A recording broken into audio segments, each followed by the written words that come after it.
Welcome to the Meat and Potatoes podcast. Today we're joined by Hunter Sebresos, founder and CEO of Bacon. How are you? I'm doing great. Thank you so much for having me on the show. You bet. So, first blush, you guys are not in the bacon business, right? Much fun as that No, would be. no, we're all about making temp work professional and reliable. As much as we would love to also be selling bacon, we're all about actually helping people out, finding good work, and helping companies match up with those people through technology. Cool. Um, the type of work that we do is primarily focused on hourly wage positions. These are individuals can work for as much as a week, a day, or even as short as a single shift, like an Uber type of platform, but for all types of hourly jobs. Great. So that's where the bacon comes from, bringing home the bacon. Exactly. Bring home the Cool. bacon. Good, good. So a lot of folks, when I bring this company up, your company, I saw a billboard going south on I-15. So depending on the book I'm listening to, billboards either work really well or not at all. So I must have been listening to kind of a boring book because I was actually looking at the billboards. Oh, there you go. Um, I came in, I'm like, I wonder what that is. And I think like most people, they're like, oh, brilliant, great idea. Yeah. That's needed. So what's the reaction, when you're at a family barbecue, people say, what do you do? And you say, here's what I do. What's the reaction like? And is that what you had hoped it would be? Our reaction has been awesome. I mean, the reason why we started this in the first place is probably because I had that reaction so many times. So a previous company, I was servicing a lot of retailers, hiring managers, warehouse managers, those types of individuals with a different software. And we would have our conversation, everything would go well. And then they'd say, what can you do to help me find more people? I probably heard that thousands of times. And at the same time, I'm going to your family barbecues and I'm talking to my family members, spouses, those who are students, retired individuals. And they're like, I'd go work and do something, but I just can't find anything that fits my schedule. And these are talented, capable, experienced people, these are people that any company would love to have. Yeah. So I'm thinking there's got to be a way. We are living under this sort of traditional trope of what employment needs to look like. We got to disrupt that. And we got to use technology to help connect these two needy parties because they would be happy to be working together. Yeah, that's great. I like, business models that are intuitive to everyone on planet Earth, right? Yeah. I think this is one of them. I actually come from an advertising background. I spent a good chunk of my career in the advertising world in New York and Miami and Salt Lake City, actually. And that's kind of like one of my rules of thumb is you've got to be able, if you can't have people give you a positive first reaction right out of the gate to what it is you're talking about, either you're not saying it right or it's not worth your time. So I love to have ideas that have that real world hype to it. Absolutely. So the idea was born out of frustration with the process that you were forced to use, and it wasn't up to your standards. So like a lot of companies, that's kind of a spin out of frustration. Always a good starting point. So you've got, folks that want to work for a shift or a week or a day, and then you've got companies that need that, right? So you've got two different groups of folks that you've got to couple up. That's right. Chicken or the egg, right? So which came first for you guys, and how do you guys keep that scale weighted correctly? Garrett, I love actually this question because it's a common one that I get. A lot of people asking about when you're running a two-sided marketplace, how do you do that? And I've learned a lot about that. I've done some experiments with this in the past, but this is really my first time really building it out. What you find is that it's not so much which one you do first, it's which one drives the other. In our case, it's the shifts. And I'll give you just a quick example. You could have, hundreds of thousands of people on your platform. But if you only have 10 job opportunities for them to work, you're only going to have a maximum of 10 people working in a month. So as opposed to sort of your Facebook approach or, some of these other companies that are looking primarily at user base, that's actually not a huge correlate with success. So what you want to do is you want to find out which side of the marketplace is driving the other. In our case, it's the jobs, the opportunities for people to work. So that one drives the other one. And then you really want to find out what are the things that these two groups truly value. What are the psychological, mindsets that they arrive with? And you got to really play to those. In the case of workers, they really want flexibility.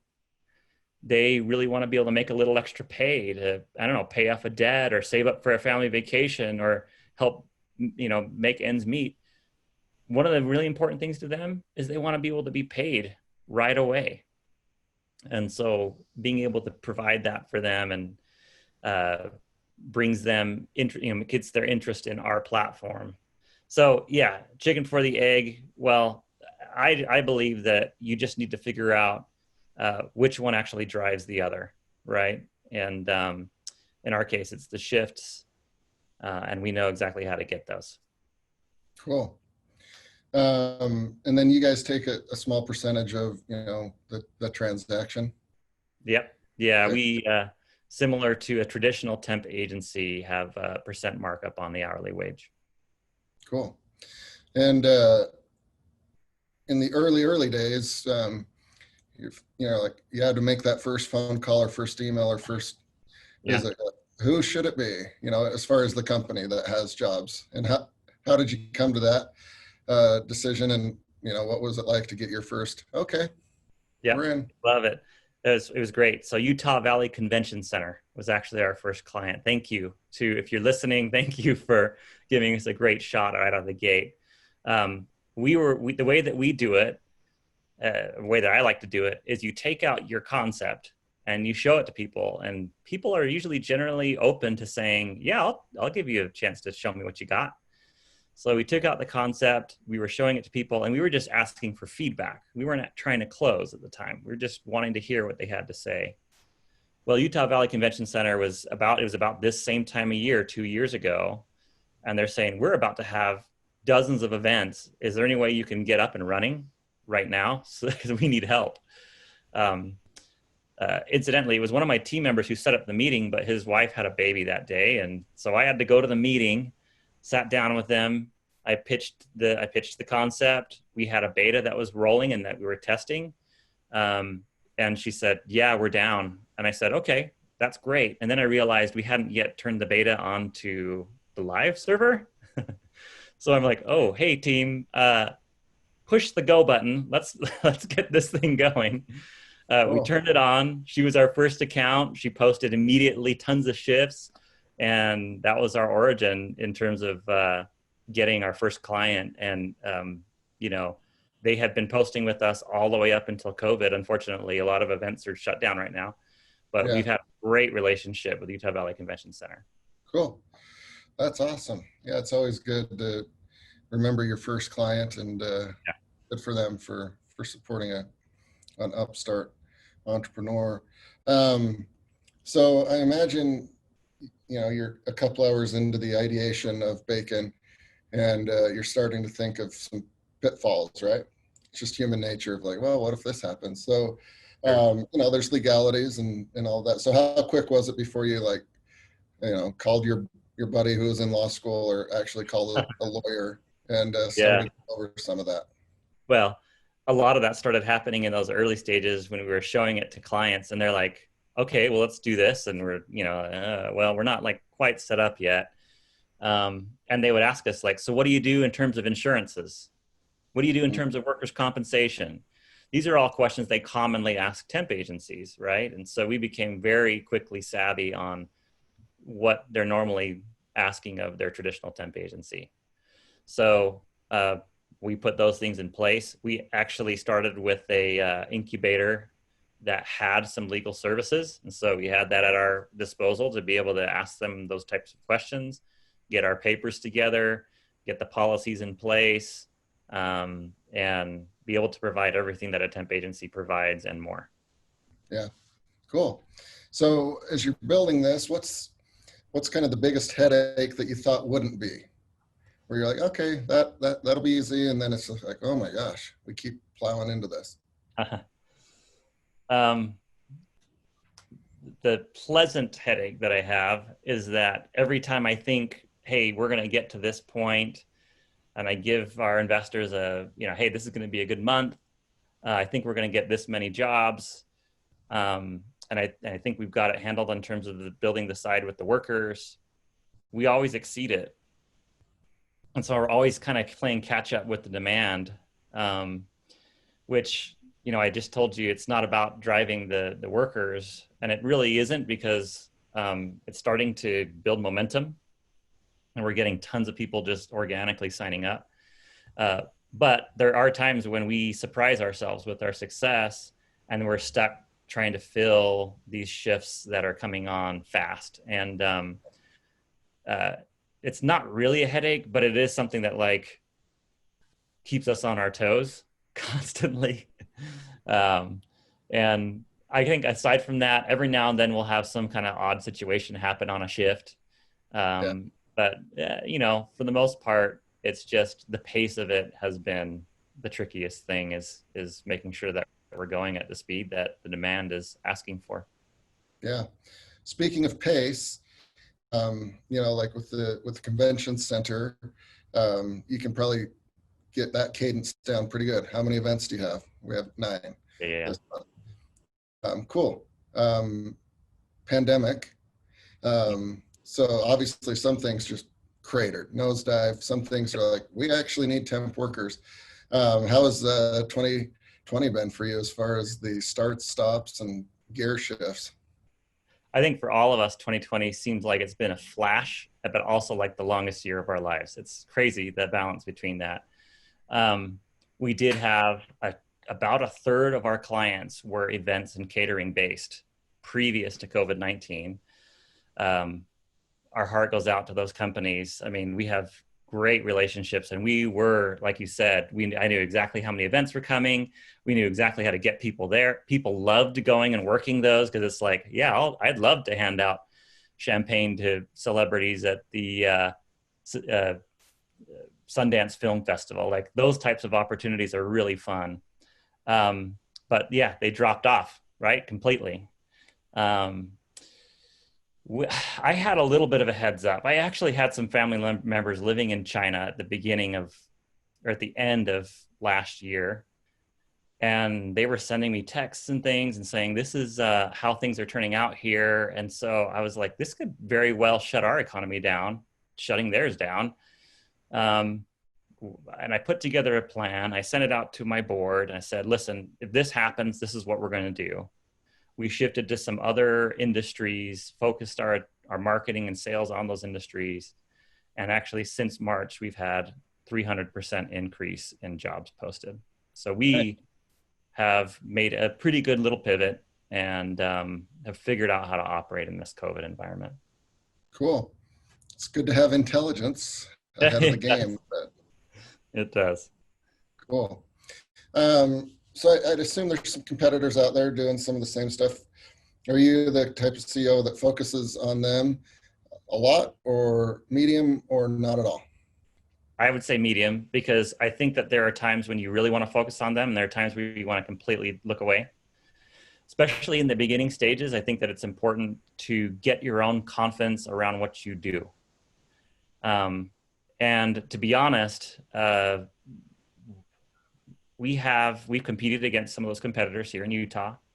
Many of them have been in business longer than we have and have more investment than we have. We're beating them hand over fist. Like, we're doing a fantastic job here in our own backyard at closing business and defending it from those other competitors. So in those situations, yeah, we look at them, we try to adapt and add things. But I think there are phases of times where it's important to look at what they're doing, and there are phases when you want to go without it and you want to just do your thing and get good at what you do. So I go in and out of that. Gotcha. Cool. So you've mentioned a board and investment. How much money have you guys raised, and how's that worked out for you, and what are your plans Yeah, for we've done a that? total of 4 million up until this point. We are actually working on a raise right now. It's going really well. And we, like I said, we kind of started with like an incubator group, got that rolling, and then did a seed round about a little over a year ago. And did that with some folks that were former Pluralsight guys. The group that did our incubator portion also came in with their venture fund, and then one or two just individuals, and took off. We've grown super fast in this year, and so things are looking very good for us right now in terms of our current position. Great time to raise for us. Good, good. So with this fundraising, what are your funds going to be allocated for as you build your team out? We got a couple of key roles we're looking for. There's some things on the product we want to do.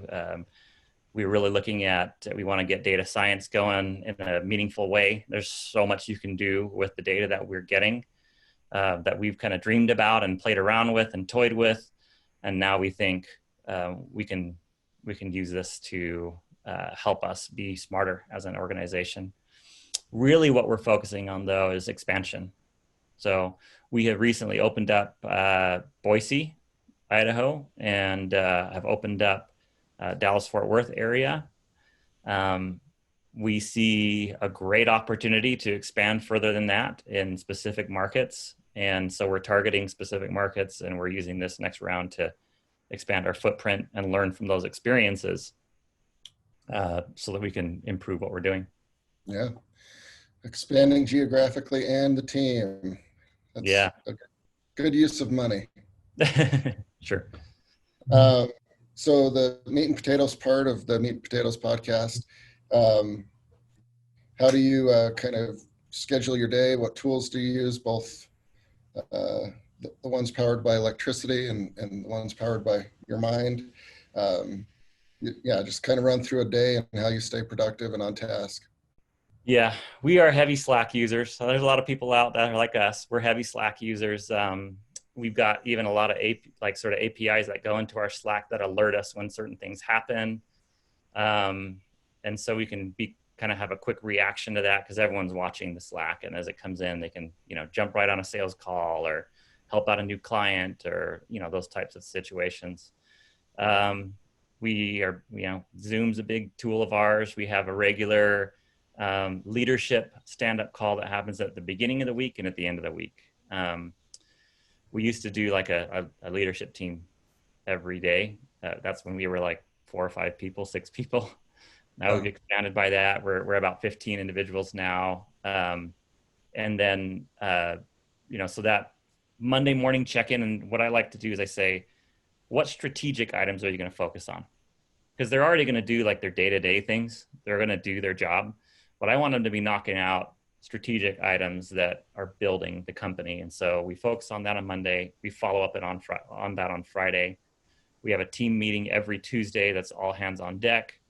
From a cultural standpoint, I like to make it a point to recognize a team member every week for accomplishments that fit our brand values and what we stand for.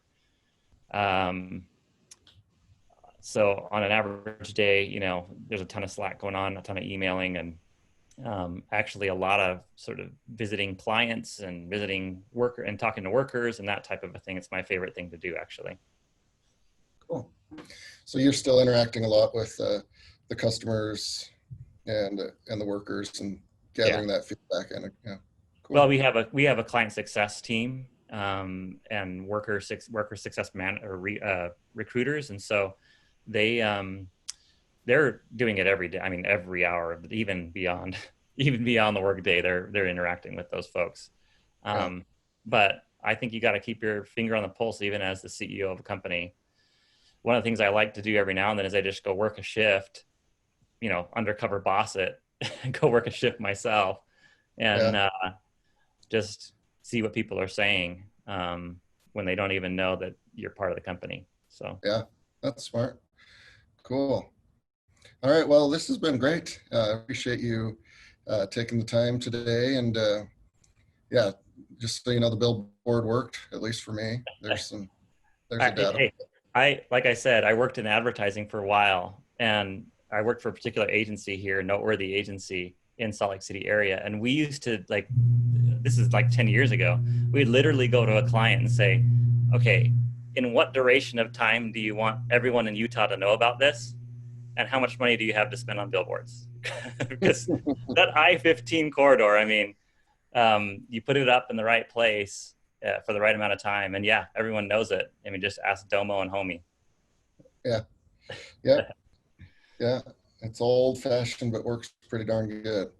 Yep. Cool. Well, thank you so much, Hunter. And we look forward to watching you guys have some more success and expand across America. And, if there's anything we can do, just let us know. Hey, we're huge fans of Silicon Slopes, and we're excited to be here in Utah and doing what we're doing, working on a lot of ways to be supportive of the industry, and we feel the support too. So thanks for having me on the show, and thanks for your time, Garrett. Yeah. Thank you. Okay, take care.